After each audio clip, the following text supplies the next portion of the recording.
Assalamualaikum warahmatullahi wabarakatuh. Salam olahraga.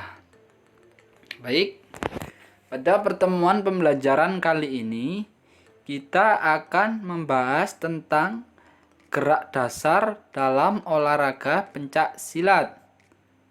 Saya ulangi lagi, pada pertemuan kali ini kita akan membahas tentang gerak dasar dalam olahraga pencak silat. Untuk yang pertama, yaitu tujuan pembelajaran kali ini. Yang pertama yaitu menerapkan prosedur variasi dan kombinasi gerak dasar lokomotor, non-lokomotor, dan manipulatif untuk membuat gerak dasar seni bela diri. Yaitu seni bela dirinya yaitu pencak silat. Lalu yang kedua, memperhatikan variasi dan kombinasi gerak dasar lokomotor, non-lokomotor, dan manipulatif untuk membentuk gerak dasar seni bela diri pencak silat. Itulah dua tujuan pembelajaran kita pada pertemuan kali ini. Pengertian pencak silat. Pencak silat itu apa sih? Pencak silat adalah sebuah seni bela diri tradisional yang berasal dari Kepulauan Nusantara atau Indonesia dan diwariskan secara turun-temurun. Saya ulangi lagi, pencak silat adalah sebuah seni bela diri tradisional yang berasal dari Kepulauan Nusantara atau Indonesia dan diwariskan secara turun-temurun. Perlu diketahui, pencak silat ini berasal dari Indonesia. Saya ulangi lagi, pencak silat berasal dari negara Indonesia. Untuk organisasi pencak silat Indonesia itu sendiri disingkat IPSI. I-nya itu ikatan, P-nya pencak, S-nya silat Indonesia, IPSI. Terus unsur dalam pencak silat, yaitu unsur persaudaraan. Yang kedua olahraga, yang ketiga bela diri, yang keempat kesenian, dan yang kelima kerohanian. Saya jelaskan sedikit tentang unsur dalam pencak silat itu sendiri. Yang pertama yaitu ada persaudaraan. Jadi dalam olahraga pencak silat itu tidak boleh digunakan untuk hal-hal yang negatif. Tujuan dari pencak silat ini sendiri yaitu mencari persaudaraan dan tidak digunakan untuk hal-hal yang negatif. Terus yang kedua olahraga. Kenapa dikatakan olahraga? Karena dalam gerakan pencak silat itu sendiri mengandung banyak sekali gerakan dalam olahraga seperti menendang, terus memukul, menangkis, dan masih banyak lagi. Yang ketiga yaitu bela diri. Jadi tujuan dari pencak silat itu sendiri yaitu membela diri dari serangan lawan atau musuh yang akan mengganggu kita. Jadi bukan digunakan untuk sombong diri atau pamer diri. Keempat yaitu kesenian. Dalam olahraga pencak silat itu ada yang dinamakan seni bela diri pencak silat. Itu banyak sekali gerakannya dan banyak sekali macamnya. Yang kelima yaitu kerohanian. Dalam pencak silat itu sendiri banyak berbagai macam yang harus dilakukan dalam pencak silat. Salah satunya yaitu kerohanian. Kerohanian yaitu pesilat dituntut untuk memiliki watak yang berbudi luhur, tahu benar dan salah, dan bertakwa kepada Allah Subhanahu wa Ta'ala. Teknik gerak pencak silat. Yang pertama ada teknik arah langkah, yang kedua langkah dan posisi, yang ketiga bentuk langkah, dan yang keempat teknik melangkah. Saya ulangi sekali lagi. Yang pertama ada arah langkah, yang kedua langkah dan posisi, yang ketiga bentuk langkah, dan yang keempat teknik melangkah. Ada 4 teknik gerak dasar pencaksilat ya. Ini teknik melangkah maksudnya. Terus gerak dasar lokomotor pencaksilat. Yang pertama ada melompat dan menendang. Yang kedua guntingan kaki.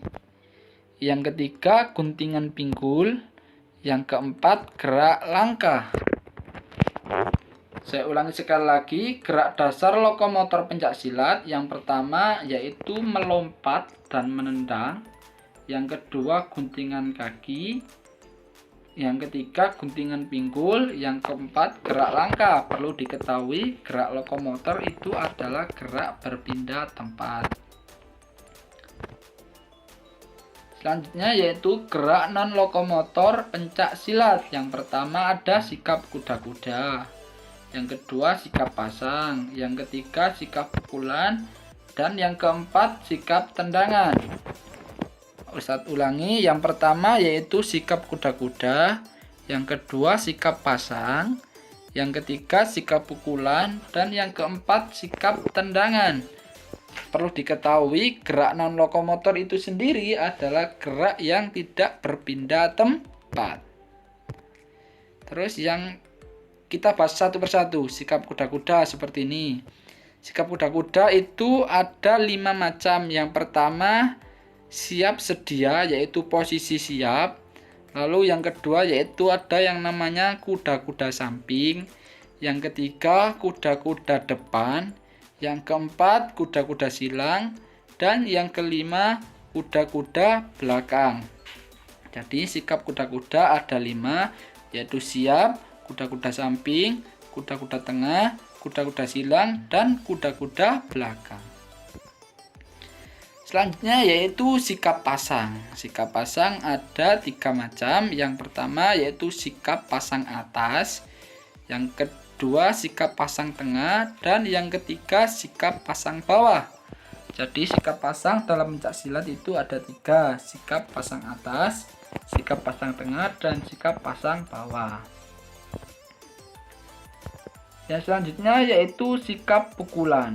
Pukulan dalam pencaksilat itu ada berbagai macamnya. Yang pertama yaitu pukulan lurus, yang kedua pukulan tegak, yang ketiga pukulan bantul, yang keempat pukulan melingkar.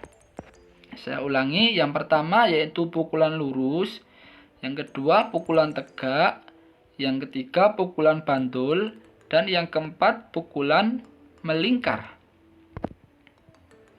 Sekarang sikap tendangan. Yang pertama ada yang dinamakan tendangan lurus. Yang kedua tendangan tusuk. Yang ketiga tendangan jejak. Dan tendangan yang terakhir yaitu tendangan T. Dalam pencaksilat itu sebetulnya masih banyak lagi tendangan yang harus dikuasai dalam olahraga pencaksilat itu sendiri. Salah satunya yaitu ini, ada 4 macam: tendangan lurus, tendangan tusuk, tendangan jejak, dan tendangan T. Nanti kalau kalian sudah pembelajaran bisa dilakukan di sekolah, mungkin kalian bisa melakukannya atau mempraktekannya. Yang selanjutnya yaitu gerak manipulatif pencaksilat. Yang pertama, sebelum yang pertama yaitu saya jelaskan dulu, gerak manipulatif itu adalah gerak memainkan sebuah benda. Yaitu gerak memainkan sebuah benda. Yang pertama yaitu memainkan toyah atau tongkat dalam pencaksilat ya.